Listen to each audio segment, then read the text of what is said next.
Welcome to our channel. Hello again. My name is Debbie and I work with my husband Mark to refinish, repurpose, and restore. We found a house in Pentwater, Michigan that was built in 1894 in need of care and a whole lot of elbow grease. Our goal is to preserve a piece of the past for the present and the future. In May 2011, we started our list of to-dos for 268 Park Street. Number one on the list was to get a couple of bathrooms in usable condition, and this was a combo of de-winterizing, which was Mark's chore, and mine was to clean what could be cleaned. I had plenty of four-legged help, but their paws weren't good for scrubbing out toilets, tubs, and sinks.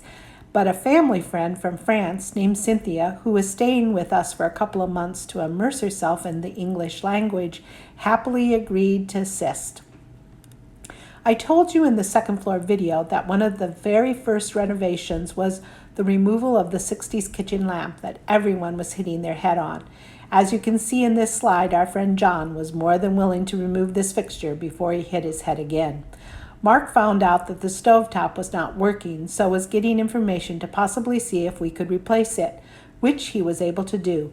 Our refrigerator, which you can't see, was a mini fridge that had been in our pop-up trailer. This was our main kitchen for the first 3 months we worked on the house, but we used the dining room to eat in, so we had to go up and down the stairs with food that was prepared and to wash the dishes. So Mark went to Lowe's to get an idea for cupboard layouts for the kitchen.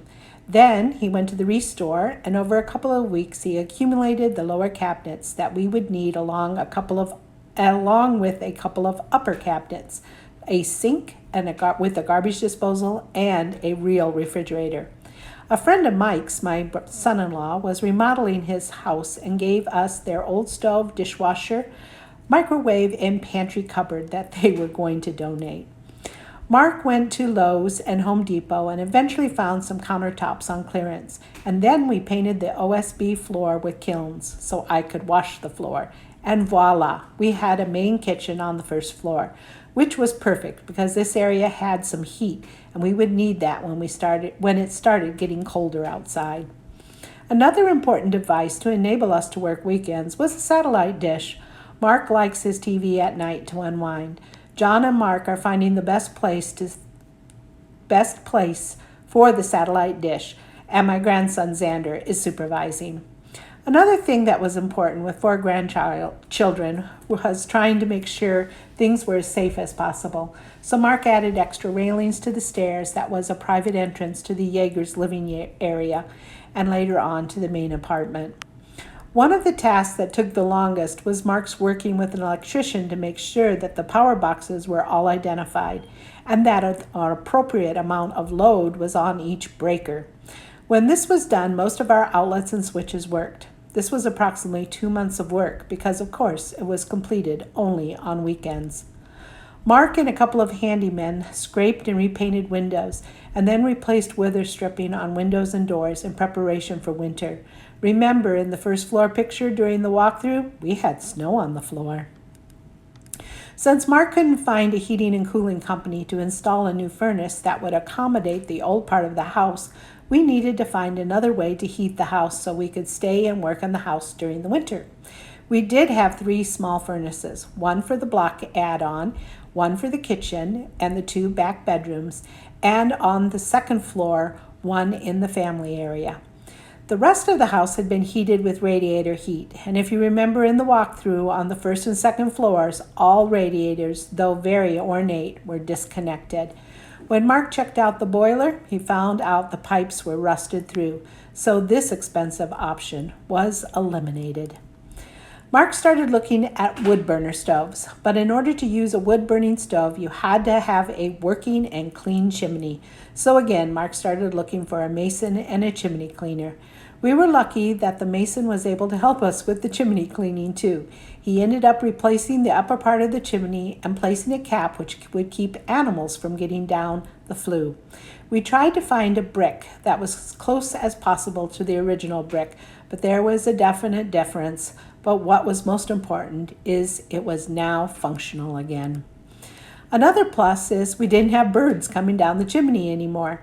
One weekend, the first year we were working on the house, I came into the house to find Maddie and Kate checking out a bird with its beak caught in the screen of a window in the living room area. I assumed the bird was dead, got a sack, and got ready to pull the bird's beak out of the screen when the bird started flapping its wings and struggling. I jumped back and tried to gain my composure. I didn't want to let the girls know I was scared. Kate, who was 3 years old, looked at me and said, "He scared me." I smiled at Kate and said, "He scared me too." Maddie, who was 5 years old, said, "I thought he was dead." I said, "Me too." Then I took a deep breath and got a firm hold on the bird and pulled his beak out of the screen. I told Maddie to open the door, which she did very quickly, and I walked down the porch stairs with the struggling bird and placed it on the ground. That bird's adrenaline must have been coursing through its body because it flew off as soon as I let it go. We all watched the bird fly away, and Kate said, "Bye-bye, birdie," and I started humming the song with the same title, wondering what other adventures with nature we would encounter. We ended up with the pellet stove, which did a good job heating the dining room, fireplace room, and TV room. We still dressed in layers. As it got colder, we would all gather around the pellet stove in the morning to restart it for the day, since it always ran out of pellets during the night. The nice thing about the pellet stove was it didn't get as hot as a wood stove on the outside, and with the kids, this was important. Kate, who was almost 3, would back up to the stove, getting her little bottom as close to the heat as she could. One morning I noticed she had 2 pair of panties on, so I asked her why she was wearing 2 pair of panties. And she looked back at me with an expression that said, "That's a stupid question," and replied, "Because my bum's cold." One of the first places I went to find out information about our house was the Pentwater Historical Society. The docent that day I visited wasn't aware of any specific information on my specific house, other than it was next door to the murder house. Dun, dun, dun. Now, I'm a big fan of a good spooky story, so I asked her to embellish, and she gave me the story that was from the Pentwater magazine. Everybody in Pentwater knows that the towering Victorian home on the corner of Park and Wythe Street is the one with the ornate gingerbread ornamentation and the one that has been known for years as the haunted house. It was built by William Sands in 1877 and was the scene of one of Pentwater's most notorious murders. In the late afternoon of April 10th, 1896, the 65-year-old Sands, who owned with Maxwell, the firm of Sands and Maxwell, and was also the village president, was approaching his house when the firm's attorney, Samuel Minchell, appeared with a Winchester rifle. Sands didn't need a crystal ball to figure out what Minchell was up to. The lawyer, who was also an insurance writer, was furious because Sands and Maxwell had, the day before, canceled his large line of insurance on the firm. "Come with me," Minchell ordered his employer. Seeing the weapon, Sands tried to wrestle it away from Minchell, but Minchell fired and shot Sands in the arm. "Horrible," screamed the headline in Pentwater News. "Madman's fiendish deed." The story was indeed horrific. Sands tried to run with Minchell following him, firing all the way. Even though the crazed counselor was a terrible shot, bullets going through the gateposts, windows, only eventually grazing Sands in the leg. The arm wound proved fatal. Sands managed to get inside his house, where he collapsed and later died in the parlor from severe blood loss.